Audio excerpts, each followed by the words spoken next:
Hola, ¿qué tal? Me da mucho gusto estar nuevamente con ustedes a través de este medio de comunicación. Vamos a continuar con nuestras clases. Espero que sean de bendición y vamos a darle gracias a Dios, gracias a su Espíritu Santo porque nos permite llevar estas clases de la palabra de Dios hasta su lugar, hasta donde está usted viéndonos, sobre todo a estas mujeres que conforman el grupo Conexión y aquellas que se han sumado gracias a este medio, a esta plataforma tan importante. Nuestra clase se denomina Fuerza en la Debilidad. Algo paradójico, ¿no? Fuerza en la debilidad. Bueno, pues la Biblia no nos enseña, la Biblia que es la palabra de Dios, no nos enseña que la vida es fácil y que en este mundo no vamos a tener problemas. Lo que enseña es que seremos presionados por dificultades y vamos a ser perseguidos y aún derribados, pero todas estas pruebas no nos van a aplastar. No somos abandonados por Dios, ni tampoco vamos a ser destruidos. Por supuesto que no. Así que a lo mejor usted ahorita se siente algo vulnerable por todo lo que hemos estado viviendo, por todo lo que usted escucha, de que vamos a tener etapas de nuestra vida en estos tiempos difíciles por la falta de empleos, la falta de economía, incluso en muchas personas la falta de salud. Pero ante todo este panorama desolador tenemos una gran esperanza que es Dios. Y hoy vamos a hablar de algo bien importante. A mí me encantan las historias que están en la Biblia. Vamos a iniciar con esta lectura para que usted, si tiene en qué anotar, lo haga. Vamos a iniciar dando lectura a esto que dijo el apóstol Pablo. En la segunda de Corintios, capítulo 4, versos 7 al 9. Dice, ahora tenemos esta luz que brilla en nuestros corazones, pero nosotros mismos somos como frágiles vasijas de barro que contienen este gran tesoro. Esto deja bien claro que nuestro gran poder proviene de Dios, no de nosotros mismos. Por todos lados nos presionan las dificultades, pero no nos aplastan. Estamos perplejos, pero no caemos en la desesperación. Somos perseguidos, pero nunca somos abandonados por Dios. Somos derribados, pero esto no nos destruye. O sea, en este mundo tenemos muchísimas pruebas, muchísimas dificultades, pero si nosotros hemos creído en las promesas que Dios nos ha dado a través de su palabra, nosotros aunque nos sintamos abrumados por tanta prueba de la vida, esto no va a hacer que tú y yo nos caigamos. Aunque las pruebas, bueno, pues no siempre nos aplastan, sí nos desesperan, pero tenemos una grande promesa, que Dios siempre estará al rescate de nuestras circunstancias. En el verso 7 que acabamos nosotros de leer, dice que Dios ha puesto en nosotros un gran tesoro. Una luz que brilla en nuestro corazón, dice que somos como frágiles vasijas de barro. Eso es lo que tú y yo somos delante de un Dios que es santo, que es poderoso y que es perfecto. Sin embargo, como vasijas que somos inútiles, pero útiles en las manos de Dios, fíjate que podemos hacer muchas cosas, ¿verdad? En este tiempo de debilidad, ¿verdad? Nosotros tenemos que clamar a ese Dios. Dice la palabra que el poder de Dios se perfecciona en nuestras debilidades. Tú y yo no somos autosuficientes. El ser humano así lo ha querido creer siempre a lo largo del tiempo. Desde la fundación del mundo ha creído que puede ser autosuficiente y que no necesita depender de su creador, porque puede hacer las cosas a su manera. El apóstol Pablo aquí lo deja muy claro, somos simples vasijas de barro. Si usted toma en este momento una vasija de barro, con qué facilidad se rompe, ¿verdad? ¿Con qué facilidad la puede usted romper si la deja caer? Así es nuestra vida ahorita estamos, más tarde no sabemos, es una debilidad que debemos de entender, que solamente nosotros sobrevivimos todos los embates de este mundo por el poder que Dios nos ha dado. Hay una historia muy hermosa que me gusta mucho, que se identifica en estos tiempos con nosotros. Está en el libro de los Jueces, un periodo, como le he dicho en estudios anteriores, un periodo de tiempo que vivió el pueblo de Israel, un tiempo en el cual ellos estaban padeciendo muchas cosas por su desobediencia. Los enemigos los tenían asolados, estaban viviendo allí con ellos prácticamente. Estos enemigos llegaban y arrasaban con todas sus cosechas. Prácticamente el pueblo de Israel se estaba muriendo de hambre porque estos saqueadores llegaban y no les dejaban nada, ¿eh? O sea, ellos nada más veían que ya estaba llegando el tiempo de la cosecha y llegaban y arrasaban todo el grano que los judíos lograban durante cada ciclo. ¿Esto por qué? Porque, bueno, le dieron participación al enemigo, no hicieron lo que Dios les dijo cuando les entregó la tierra prometida, les dijo que tenían que sacarlos, que no tenían que tener consideración con ellos, que no podían mezclarse y mucho menos adoptar sus costumbres paganas. Pero ellos no hicieron caso, ¿verdad? Y así somos nosotros, seguimos sin hacer caso de lo que Dios nos dice, cada quien nos sentimos autosuficientes, nos sentimos sabios y después las consecuencias son las que se presentan y no nos gustan.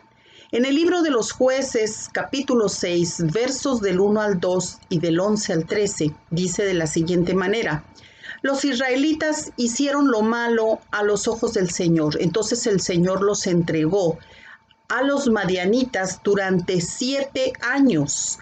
Los madianitas eran tan crueles que los israelitas hicieron escondites en los montes, en las cuevas y en lugares fortificados. Después el ángel del Señor vino y se sentó debajo del gran árbol de Ofra, que pertenecía a Joás del clan de Abiezer. Gedeón, hijo de Joás, estaba trillando trigo en el fondo de un lagar para esconder el grano de los madianitas. Entonces allí se le apareció el ángel del Señor y le dijo: guerrero valiente, el Señor está contigo.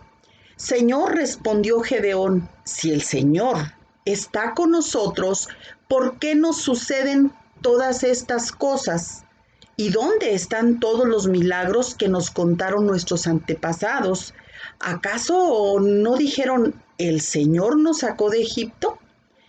Pero ahora el Señor nos ha abandonado y nos entregó en manos de los madianitas. Los madianitas eran un pueblo bárbaro, un pueblo que de acuerdo a algunos historiadores dicen que estos tomaban cautivos a sus enemigos y los hacían tiras. Así literal como usted lo está escuchando, era una tribu muy bárbara y los tenían asolados durante este tiempo de Gedeón. Gedeón inmediatamente cuando vio al ángel del Señor dijo, si de veras el Señor está con nosotros, ¿por qué estamos padeciendo todo esto, verdad? ¿Por qué estamos sufriendo tanto? Porque sufrían ellos al momento de que estos llegaban y arrasaban con sus cosechas, les mataban gente, o sea, hacían lo que querían con el pueblo de Israel. Y muchas veces tú y yo le hemos preguntado a Dios, bueno, ¿y por qué si es Dios tan bueno? Yo lo he escuchado muchas veces, es lo que más he escuchado, de que la gente le pregunta a Dios, bueno, o lo comenta, dice, bueno, ¿por qué si Dios es un Dios de amor, es un Dios bueno? ¿Por qué pasan tantas cosas malas en el mundo? Si usted se fijó muy bien en el relato que acabo yo de leer aquí en el libro de los Jueces, dice la palabra de Dios en el primer versículo que el pueblo de Israel no hacía lo bueno delante de Dios. Eso no lo consideró Gedeón. La pregunta, luego el argumento, el enojo contra Dios.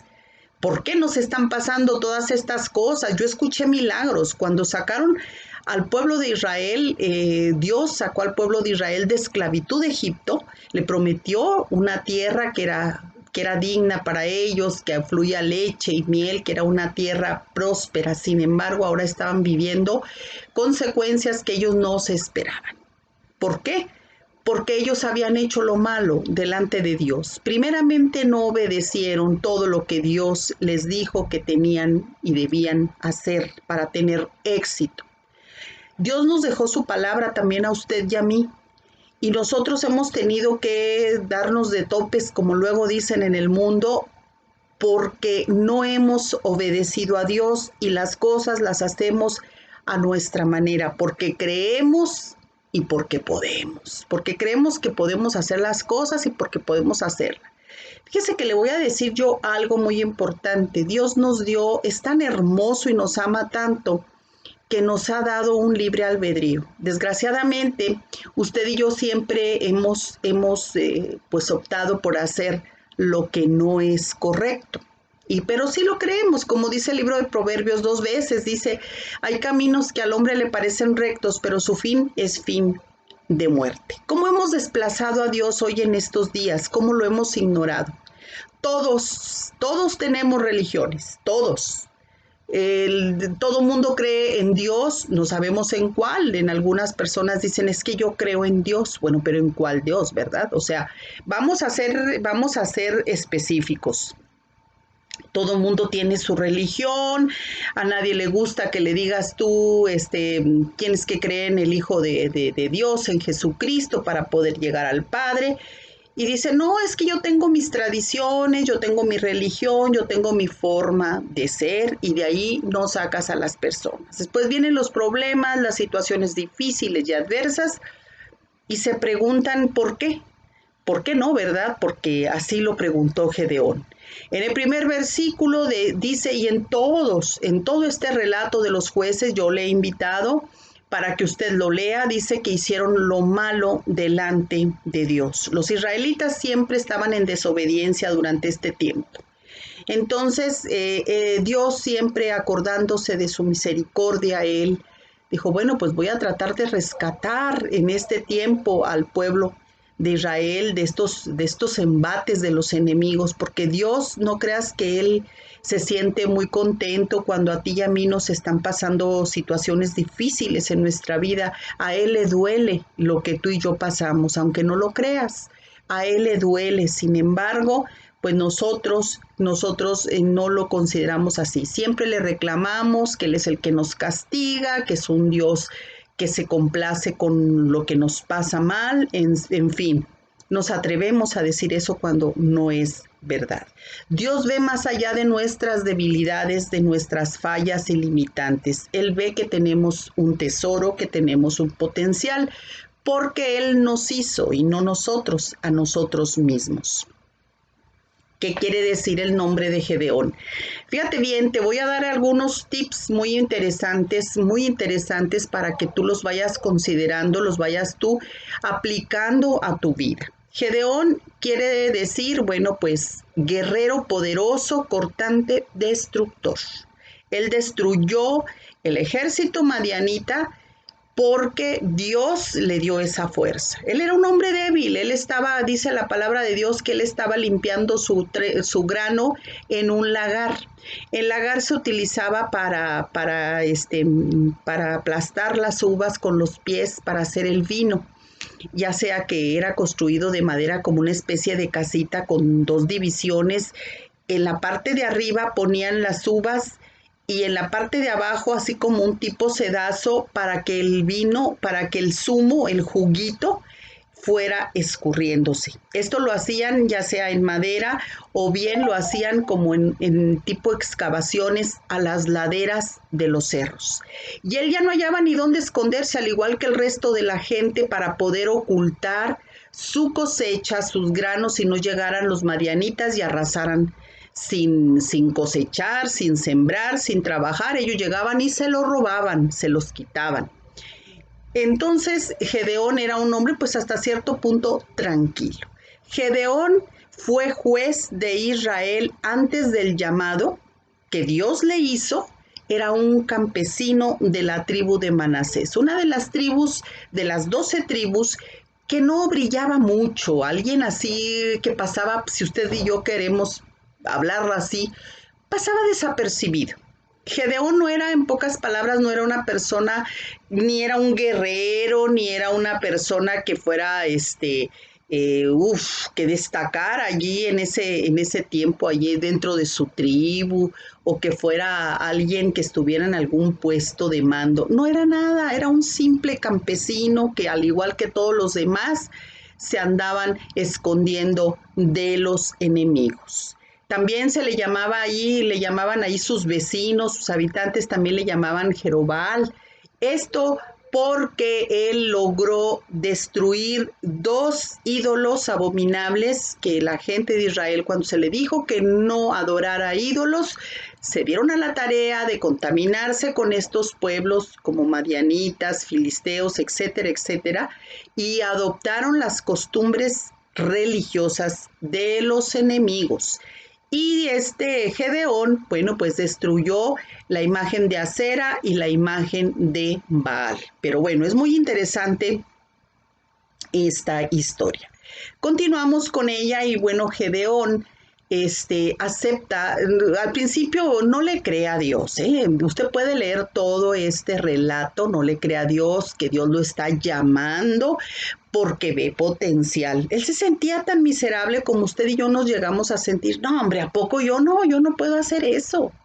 Yo en realidad, pues yo no tengo esa capacidad. Sin embargo, Dios nos ve en la profundidad de nuestro corazón. Le repito, Él nos creó a imagen y semejanza de su Hijo. Después de mucho estar argumentando con Dios, Gedeón acepta el reto de que, pues, ok, Dios me va a preparar para ir contra este ejército de madianitas. Imagínese usted que de repente llegue allí un ángel y que le diga, pues fíjate que tú te vas a enfrentar, por ejemplo, ante el ejército de los más terribles de Corea del Norte, y pues, es como que yo, señor, pues yo en primer lugar yo ni soy soldado, yo no sé ni manejar un arma, o sea, sí me explico, así estaba en esos tiempos Gedeón. Sin embargo, Dios sabe lo que tú y yo tenemos, ese potencial, esa disposición. Y Gedeón, después de pensarlo mucho, pues acepta y logró reunir un ejército de 32,000 hombres, el cual era muy pequeño. 32,000 hombres, era muy pequeño comparado con los madianitas. Pero Dios todavía le dice, fíjese qué hermoso es Dios, ¿eh? Dice, no, le dice, es muy grande ese ejército, esos 32,000. No. Vamos a reducirlo, ¿verdad? Vamos a reducir a 300 hombres. 300 hombres le dejó al ejército que allí le improvisó Gedeón a Dios. Hizo su ejército con 300 hombres. Se había logrado reunir 32,000, pero dijo Dios, no, es muy grande esto. No. Con 300 estamos bien, y iban a ir contra un ejército de 6,000 hombres. ¿Verdad? Tal vez nosotros a veces sentimos un reto imposible en nuestras capacidades, en nuestros recursos, en nuestras fuerzas, pero es en esos momentos cuando tenemos que aprender a confiar en Dios, reconocer que nosotros somos débiles y descansar dependiendo de Él y siempre de su poder. ¿Cómo podemos nosotros lograr un balance entre reconocer que somos unas simples vasijas de barro y a la vez que hay un gran tesoro, o sea que tenemos un potencial que Dios puso en esta simple vasija? Bueno, pues como Dios le da la victoria a Gedeón y a sus 300 hombres sobre un ejército mucho más grande y fuerte que ellos, es importante notar algo muy, muy especial y simbólico en las herramientas que usaron. Usaron herramientas. Le digo que es una historia muy interesante que usted puede leer, esta historia de este juez de Israel, de Gedeón. Nosotros, bueno, pues yo trato de hacerla un poquito más fluida, pero es una historia muy bonita que nos deja muchas enseñanzas. Para empezar, si Dios le estaba quitando tanto hombre que nada más le estaba indicando que fuera con 300 hombres a combatir a 6,000 enemigos, es porque Dios era el que se iba a llevar las palmas, el triunfo. Dios no quiere que nosotros seamos los que digamos, mira, yo hice esto, yo hice aquello. No, a Él le gusta que tú y yo seamos humildes y entendamos que Él es el poderoso. Nosotros somos, otra vez me regreso, como dijo el apóstol Pablo, cientos de años después de esto de los jueces, dijo, somos vasijas de barro. Nosotros no somos nada, prácticamente. Es Dios haciendo las cosas en nosotros. Estas herramientas que usaron este ejército pequeño Nada más Dios les dio una forma de demostrar que sin su poder es como en el caso de David que venció a Goliat. No fueron las piedras lisas las que mataron a un gigante de tal magnitud como Goliat. Fue el poder de Dios el que terminó con ese gigante. Igual aquí con los madianitas. No fueron los 300 hombres de Gedeón. Gedeón, vuelvo a lo mismo. No era ni siquiera militar. No era un hombre entrenado para la guerra. Fue Dios a través de estas debilidades, a través de estas personas como tú y como yo, quien les dio la victoria. Estas herramientas, vamos a hacer un recuento de las herramientas con las que logró el pueblo de Israel vencer a estos madianitas, a estos enemigos que los tenían asolados ya. Primeramente, primer punto, la espada. La Biblia es la espada del Espíritu Santo. La espada del Espíritu Santo es nuestra palabra de Dios. Es una espada, dice Hebreos 4:12, es la espada de doble filo. Es una espada de doble filo. Nosotras vamos a estar siempre estudiándola, siempre aprendiendo versículos para cuando lleguen aquellos pensamientos que nos llega por parte del enemigo, de que somos débiles, de que no la vamos a hacer, que esto y que aquello. Nosotros sacamos nuestra espada, sacamos versículos de la Biblia que son promesas de Dios y nosotros logramos cortarle la cabeza o la lengua al enemigo mentiroso cuando nos dice que tú y yo no podemos salir de las circunstancias en las que estamos. Punto número 2. El cuerno. ¿Es un cuerno? Sí. Hoy en día todavía en Israel se les llama shofar a estos cuernos de carnero. En aquellos tiempos, en el tiempo de Gedeón, los usaban como instrumentos, ya sea para alabar a Dios o para llamado a la guerra, ¿verdad?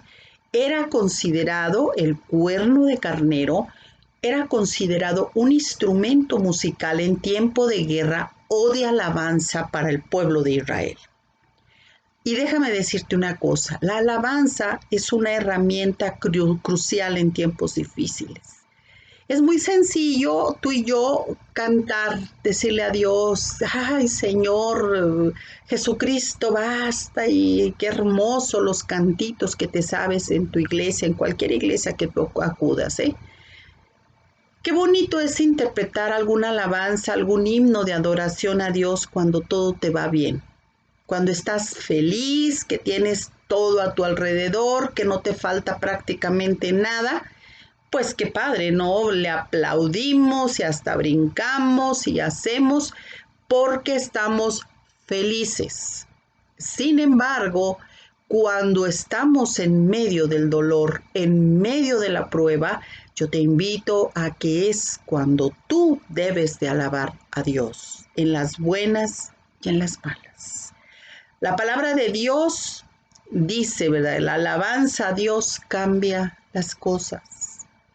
Desde luego que el corazón a veces está sangrando, el dolor es terrible, pero ahí es donde tú le debes de demostrar a Dios. Yo me acuerdo, ¿verdad? Cuando murió mi hijo, yo lo sepulté un domingo a mi hijo mayor y el lunes yo ya estaba trabajando, dando las noticias en la televisora donde yo trabajé por muchos años. Y déjame decirte que yo tenía que dar una cara muy diferente al público, yo no podía estar allí llorando, aunque mi corazón estaba sangrando por dentro. Si podía yo llevar a cabo un trabajo con mayor razón, ¿verdad? Podemos cantarle a Dios en medio del dolor. Así que es importante que tú y yo alabemos a Dios.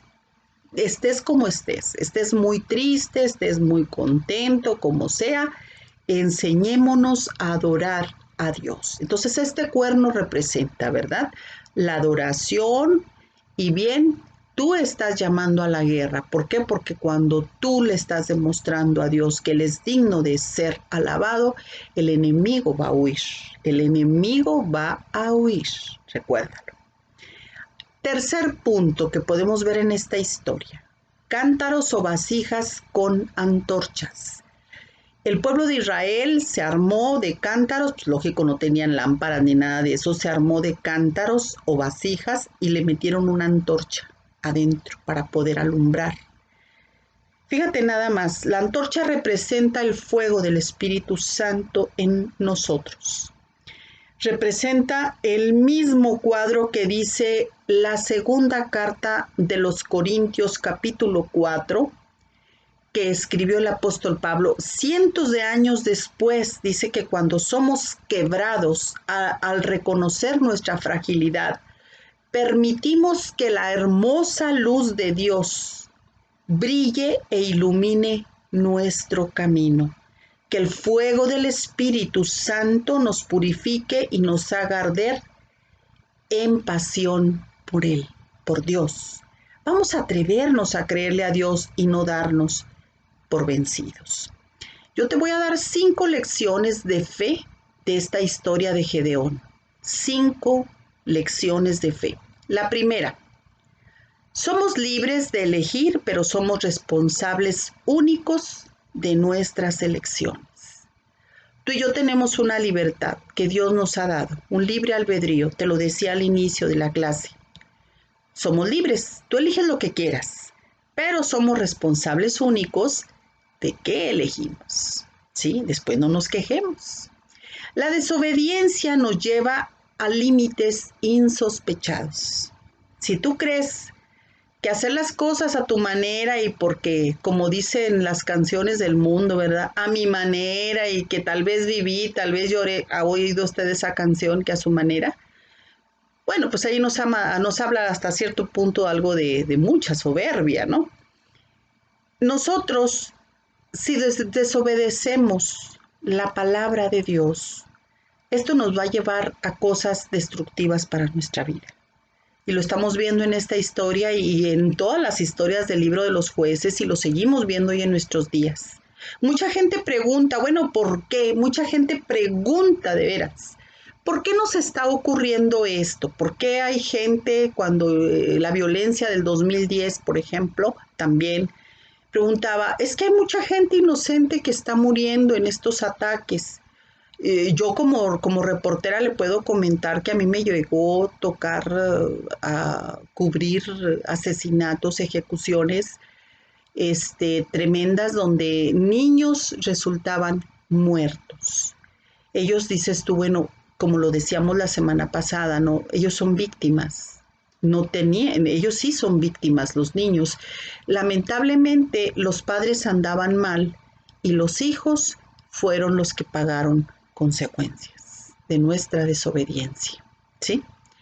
Porque estos llegaban y los rafagueaban y no se ponían a pensar si iban con la familia o iban solos, eso no les interesaba. Ellos iban a cumplir un cometido macabro, lo hacían y no les importaba quiénes fueran con ellos. Y llegaron a terminar en esa violencia tan terrible que vivió nuestro país desde el 2008, 2010, 2011 hasta el 2012, llegaron a terminar con la vida de familias completas. Te lo digo yo con la experiencia de muchos años como reportera. A mí me tocó, una vez más, te repito, cubrir esos eventos.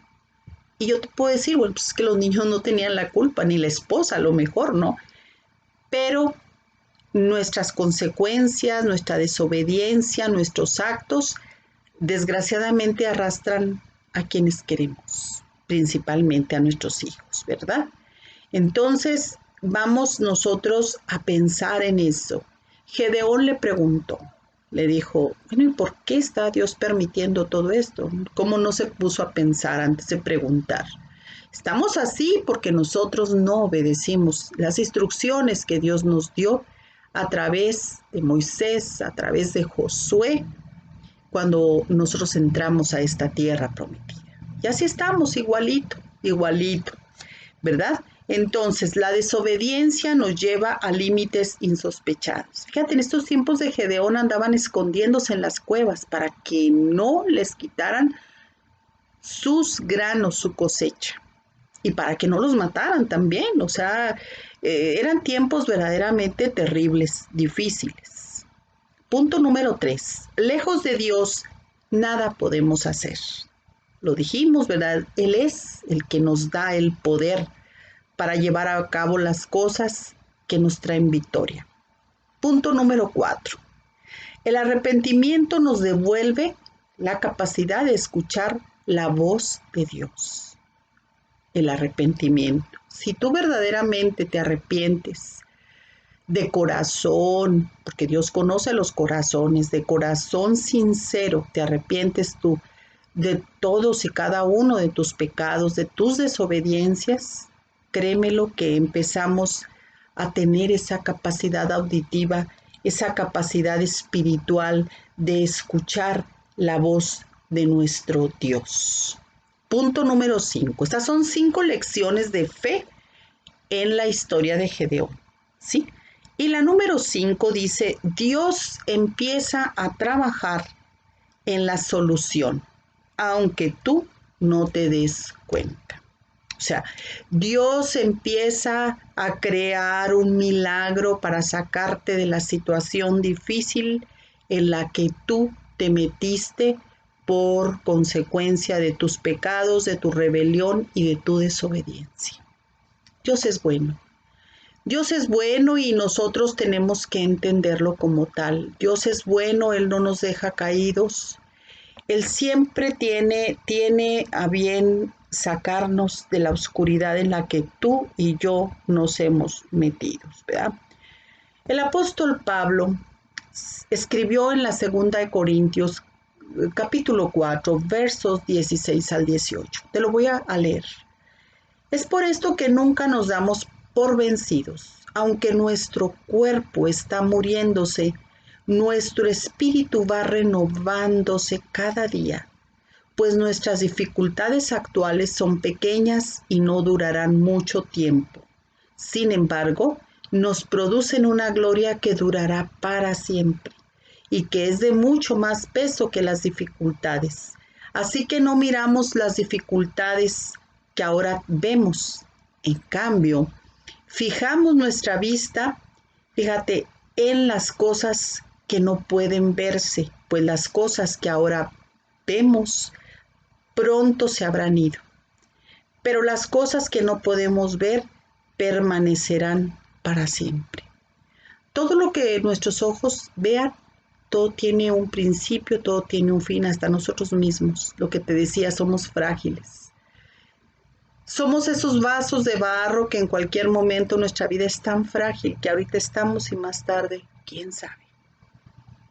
Pero lo que sí te digo es que el galardón más grande que tú y yo tenemos es que un día estaremos en la presencia de ese Dios hermoso que nos ha amado y que durante toda nuestra vida nos ha sacado de las difíciles circunstancias en que nos hemos metido.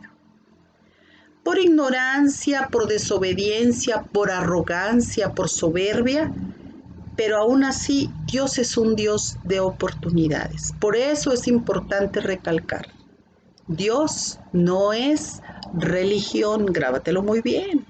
Dios es una relación. Una religión es aquel camino que el hombre creó, dizque para acercarse a Dios, ¿verdad? Con ritos, tradiciones, si haces esto, si haces aquello, vas a agradar a Dios. Déjame decirte que no es por obras, para que nadie se gloríe. Si nosotros tenemos un corazón contrito y humillado, nosotros vamos a poder ver la gloria de Dios, pero siempre y cuando tengamos un arrepentimiento genuino. Hay gente que a mí hasta me asusta oírla, ¿no? Que dice, yo no me arrepiento de nada. En mi vida yo he vivido tantas cosas que yo no me arrepiento de nada. ¿Ha escuchado usted esa gente? Bueno, pues déjeme decirle que yo sí me arrepiento. De mi vida pasada, ¿cómo de que no? Pero muchísimo. Yo le he dicho a Dios, le digo, Señor, yo no tengo el tiempo suficiente que tú me prestes en este mundo para arrepentirme de todos aquellos pecados y errores y horrores que yo he cometido. Perdóname, Señor. El apóstol Pablo también fue un hombre que tuvo muchas cosas, ¿verdad? Que estaban en contra de él. Era un hombre que perseguía a la iglesia primitiva, a los cristianos, él los mataba. Era un hombre muy apasionado por su religión. Era fariseo, decía él, entre los fariseos. Te puede leer la historia en la Biblia, en los Hechos de los Apóstoles, la historia del apóstol Pablo. Él decía, es que yo soy fariseo entre los fariseos, era un religioso judío radical. Él no permitía que dijeran de Jesucristo que Él era el Mesías, que Él era el Salvador, que Él había padecido todo ese sacrificio, esa muerte tan terrible por salvar el pecado del mundo, por salvar a los perdidos. Él no consideraba eso como lo siguen todavía considerando, no lo siguen considerando los judíos. Sin embargo, llegó el momento en que Dios le habló a Pablo y se reveló a él. Y fíjese, Pablo fue azotado, golpeado, apedrado, náufrago, 3 veces traicionado, sufrió hambres. Él sufrió muchas cosas, consecuencias de su pecado. Hasta cierto punto él vivió lo que él en su momento hizo con aquellas personas que creían en Jesucristo. Dios nos perdona nuestros pecados, quedarán algunas secuelas porque pues no podemos evitar, es como el que fuma, ¿verdad? Puede usted dejarlo después de un tiempo el cigarro, pero muchas veces le va a dejar ciertos estragos en la garganta, en los pulmones, un efisema, qué sé yo. O sea, sí logra dejarlo y a lo mejor va a prolongar su vida, pero algunas secuelas le van a quedar. Es lo mismo en el pecado. Dios nos perdona, Dios nos da la oportunidad de arrepentimiento, pero siempre va a haber algunas secuelas.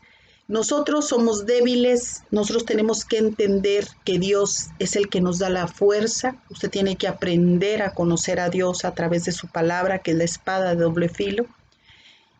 Y de esa manera es como usted podrá salir victoriosa de los embates del mundo, de las pruebas difíciles. A lo mejor usted está sufriendo pérdidas de seres queridos. Bueno, todos nos vamos a ir tarde o temprano, ¿verdad? Pero Dios es el único que nos da esa paz que sobrepasa todo entendimiento, el que provee, el que lleva alimento a nuestras mesas, el que nos saca de las condiciones terribles en que usted y yo nos hemos metido. Antes de preguntarle a Dios, hay que decirle, Señor, perdóname por todos y cada uno de mis pecados. Este mundo es un mundo caído, un mundo que ha dejado a Dios de lado. Él se desplaza como bien le va. Todo mundo, usted se puede dar cuenta en las redes sociales cómo despotrican en contra de las cosas de Dios, cómo hacen las cosas a su manera. A lo malo le han llamado bueno y a lo bueno le han llamado malo. Es por eso que estamos viviendo tantas cosas tan terribles en estos días. Sin embargo, la misericordia de Dios está todavía vigente. Le damos gracias a Dios por esta palabra. Gracias, Señor, y espero con todo mi corazón que esta palabra vaya a cada una de esas personas que está viviendo una situación difícil. Déjame decirte que hay esperanza. Hay esperanza en medio de la prueba. Alza tus ojos a Jesucristo, autor y consumador de nuestra fe. Él es el único camino, la verdad y la vida. Nadie, absolutamente nadie te va a hacer el milagro más que Jesucristo. Él es el único que te lleva ante la presencia del Padre. Él es el único que te va a dar el poder para salir adelante de esa prueba. Que Dios te bendiga grandemente. Bendiciones.